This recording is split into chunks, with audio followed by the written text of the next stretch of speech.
ಕರ್ತನಾದ ಯೇಸು ಕ್ರಿಸ್ತನ ನಾಮದಲ್ಲಿ ನಿಮ್ಮೆಲ್ಲರಿಗೂ ಪ್ರೀತಿಯ ಶುಭಾಶಯಗಳು. ಬನ್ನಿರಿ, ನಾವು ಒಟ್ಟಾಗಿ ಸೇರಿ ಪ್ರಾರ್ಥಿಸೋಣ ಎಂಬಂಥ ಈ ಕಾರ್ಯಕ್ರಮಕ್ಕೆ ನಿಮ್ಮನ್ನು ಬರಮಾಡಿಕೊಳ್ಳುತ್ತೇವೆ. ಈ ದಿವಸದಲ್ಲಿ ಮಕ್ಕಳಿಲ್ಲದೆ ಇರುವಂಥ ತಂದೆ ತಾಯಿಗಳಿಗೋಸ್ಕರವಾಗಿ ನಾವು ಪ್ರಾರ್ಥನೆ ಮಾಡಲಿಕ್ಕಿದ್ದೇವೆ. ಎಂದು ಅನೇಕ ವರ್ಷಗಳಾಗಿ ಮದುವೆಯಾಗಿ ಮಕ್ಕಳಿಲ್ಲದೆ ಇರುವಂಥ ಎಲ್ಲ ತಂದೆ ತಾಯಿಗಳನ್ನು ನಾವು ನೆನಪಿಸಿಕೊಂಡು ನಾವು ದೇವರ ಸಾನ್ನಿಧ್ಯದಲ್ಲಿ ನಾವು ಪ್ರಾರ್ಥನೆ ಮಾಡೋಣ. ದೇವರ ವಾಕ್ಯವನ್ನು ಓದೋಣ. ನಿಮ್ಮ ದೇಶದಲ್ಲಿ ಗರ್ಭಸ್ರಾವವಾಗಲಿ ಬಂಜೆತನವಾಗಲಿ ಇರುವುದೇ ಇಲ್ಲ. ವಿಮೋಚನೆ ಕಾಂಡ 23ನೇ ಅಧ್ಯಾಯದ 26ನೇ ವಾಕ್ಯದ ಪ್ರಕಾರ ನಾವು ಪ್ರಾರ್ಥಿಸಲಿಕ್ಕಿದ್ದೇವೆ. ಯಾರಿಗೆಲ್ಲ ಮಕ್ಕಳಿಲ್ಲದೆ ಬಂಜೆತನದಲ್ಲಿದ್ದಾರೋ ಯೇಸುವಿನ ನಾಮದಲ್ಲಿ ದೇವರು ಎಲ್ಲ ರೀತಿಯಾದಂಥ ಆ ಬಂಜೆತನವನ್ನು ತೆಗೆದುಹಾಕಿ ಅವರಿಗೆ ದೇವರು ಆಶೀರ್ವದಿಸಲ್ಪಟ್ಟಂಥ ಮಕ್ಕಳನ್ನು ದೇವರು ದಯಪಾಲಿಸಲಿ ಎಂಬುದಾಗಿ ನಾವು ಪ್ರಾರ್ಥನೆ ಮಾಡೋಣ. ಒಂದು ಸಮ್ಮೇಳನ ಪುಸ್ತಕ 1ನೇ ಅಧ್ಯಾಯದಲ್ಲಿ ನಮಗೆ ಸ್ಪಷ್ಟವಾಗಿ ಗೊತ್ತು, ಅನ್ನಳ ಜೀವನದಲ್ಲಿ ಇದ್ದಂಥ ಆ ಬಂಜೆತನವನ್ನು ದೇವರು ತೆಗೆದುಹಾಕಿ ಅನೇಕ ಮಕ್ಕಳಿಗೆ ತಾಯಿಯಾಗುವಂತೆ ದೇವರು ಆಶೀರ್ವದಿಸಿದನು. ಈ ಪ್ರಾರ್ಥನೆಯಲ್ಲಿ ಭಾಗವಹಿಸಿರುವಂಥ ನಿಮ್ಮನ್ನು ಸಹ ದೇವರ ಆಶೀರ್ವಾದ ಮಾಡಲಿ. ನಿಮಗೆ ಈ ರೀತಿಯಾಗಿ ಮಕ್ಕಳಿಲ್ಲದೆ ಇರುವುದಾದರೆ ಖಂಡಿತವಾಗಲೂ ದೇವರು ನಮಗೆ ಆ ಕೃಪೆಯನ್ನು ನೀಡಿ ಆಶೀರ್ವದಿಸಲಿ. ನಾವು ಕೀರ್ತನೆಗಳಲ್ಲಿ ಓದುವಾಗ ಕೀರ್ತನೆಗಾರನು ಹೇಳುತ್ತಾನೆ, ಮಕ್ಕಳು ದೇವರಿಂದ ಕೊಡಲ್ಪಡುವಂಥ ಬಹುಮಾನವಾಗಿದೆ, ಆತನು ಕೊಡುವಂಥ ಒಂದು ಕೃಪೆಯಾಗಿದೆ. ಆ ಕೃಪೆಗೋಸ್ಕರವಾಗಿ ನಾವೆಲ್ಲರೂ ಪ್ರಾರ್ಥಿಸೋಣವೇ.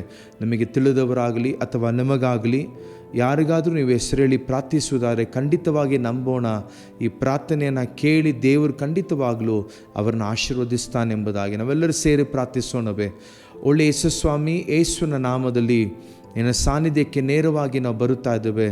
ದೇವರೇ, ನಿನ್ನ ವಾಕ್ಯವನ್ನಿಟ್ಟು ನಾವು ಪ್ರಾರ್ಥನೆ ಮಾಡುತ್ತಾ ಇದ್ದೇವೆ. ಯೇಸುವಿನ ನಾಮದಲ್ಲಿ ಅಪ್ಪ, ಮಕ್ಕಳಿಲ್ಲದೆ ಇರುವಂಥ ಕಥನೆ ಪ್ರತಿಯೊಬ್ಬರಿಗೆ ಪ್ರಾರ್ಥಿಸ್ತಾ ಇದ್ದೇವೆ. ನೀವು ಆ ಕೃಪೆಯನ್ನು ನಿನ್ನ ಮಕ್ಕಳಿಗೆ ದಯಪಾಲಿಸಬೇಕಾಗಿ ಪ್ರಾರ್ಥಿಸ್ತಾ ಇದ್ದೇವೆ. ಅಪ್ಪ, ನಿನ್ನ ವಾಗ್ದಾನದ ಪ್ರಕಾರವಾಗಿ ಕಥನೆ ಇಸ್ರಾಯೇಲರಲ್ಲಿ ಬಂಜೆತನವಿರುವುದಿಲ್ಲ ಎಂಬುದಾಗಿ ನೀನು ವಾಗ್ದಾನ ಮಾಡಿದೀಯಾ. ಆ ವಾಗ್ದಾನದ ಪ್ರಕಾರವಾಗಿ ನಿನ್ನ ಮಕ್ಕಳನ್ನು ನೀನು ಆಶೀರ್ವಾದ ಮಾಡಬೇಕಾಗಿ ಬೇಡುತ್ತಾ ಇದ್ದೇವೆ. ಮದುವೆಯಾಗಿ ಅನೇಕ ವರ್ಷಗಳಾಗಿ ಮಕ್ಕಳಿಲ್ಲ ಎಂಬಂಥ ಅವರ ಆ ನೋವು, ಅವರ ಕಣ್ಣೀರನ್ನು ನೀನು ಒರೆಸಬೇಕಾಗಿ ಪ್ರಾರ್ಥಿಸ್ತಾ ಇದ್ದೇವೆ. ನೀನು ಮಾಡುವಂಥ ಅದ್ಭುತಕ್ಕಾಗಿ ಸ್ತೋತ್ರ. ನಿನ್ನ ಮಕ್ಕಳನ್ನು ನೀನು ಆಶೀರ್ವದಿಸುವಂಥ ಕೃಪೆಗಾಗಿ ಸ್ತೋತ್ರ ಸ್ವಾಮಿ. ನಾವು ನಿನ್ನ ವಾಗ್ದಾನವನ್ನು ಹಿಡಿದು ನಾವು ನಂಬಿ ಬೇಡುತ್ತಾ ಇದ್ದೇವೆ. ಕರ್ತನೇ, ಅದು ನಿನ್ನ ಬಳಿಯಿಂದ ಕೊಡಲ್ಪಡುವಂಥ ಕೃಪೆ ಬಹುಮಾನವಾಗಿದೆ. ನಿನ್ನ ಮಕ್ಕಳನ್ನು ಆ ಕೃಪೆಯನ್ನು ನೀಡಿ ಆಶೀರ್ವದಿಸಬೇಕಾಗಿ ಪ್ರಾರ್ಥಿಸ್ತಾ ಇದ್ದೇವೆ. ಅಪ್ಪ, ನೀನು ಆಶೀರ್ವದಿಸು, ಬಲಪಡಿಸು. ಯೇಸು ನಾಮದಲ್ಲಿ ಪ್ರಾರ್ಥಿಸ್ತೇವೆ ತಂದೆಯೇ, ಆಮೇನ್. ನೀವು ಯಾವುದರ ಕುರಿತಾಗಿಯೂ ಚಿಂತಿಸಬೇಡಿ. ದೇವರು ಖಂಡಿತವಾಗಲೂ ನಮಗೆ ಆ ಒಂದು ಕೃಪೆಯನ್ನು, ಆ ವರದಾನವನ್ನು ನೀಡಿ ನಿಮ್ಮನ್ನು ಆಶೀರ್ವಾದ ಮಾಡಲಿಕ್ಕಿದ್ದಾನೆ. ನಿಮಗೆ ಮಕ್ಕಳಿಲ್ಲದೇ ಇದ್ದರೆ ದಯಮಾಡಿ ನಿಮ್ಮ ಗರ್ಭದ ಮೇಲೆ ಕೈನಿಟ್ಟು ಪ್ರಾರ್ಥನೆ ಮಾಡಿ ಹೇಳಿ, ದೇವರೇ, ನನ್ನ ಗರ್ಭವನ್ನು ನೀನು ಆಶೀರ್ವಾದ ಮಾಡು, ನಿನ್ನ ಕೃಪೆಯಿಂದ ತುಂಬಿಸೆಂಬುದಾಗಿ. ಅಥವಾ ನಿಮಗೆ ತಿಳಿದವರಿಗಾಗಿ ಪ್ರಾರ್ಥಿಸಿರಿ. ದೇವರು ಖಂಡಿತವಾಗಲೂ ಈ ಕೃಪೆಯನ್ನು ನೀಡಿ ಆಶೀರ್ವದಿಸ್ತಾನೆ. ನಿಮ್ಮ ಜೀವನದಲ್ಲಿ ದೇವರು ಅದ್ಭುತವನ್ನು ಮಾಡುವಾಗ ದಯಮಾಡಿ ಅದನ್ನು ನಮ್ಮೊಟ್ಟಿಗೆ ಹಂಚಿಕೊಳ್ಳಿರಿ.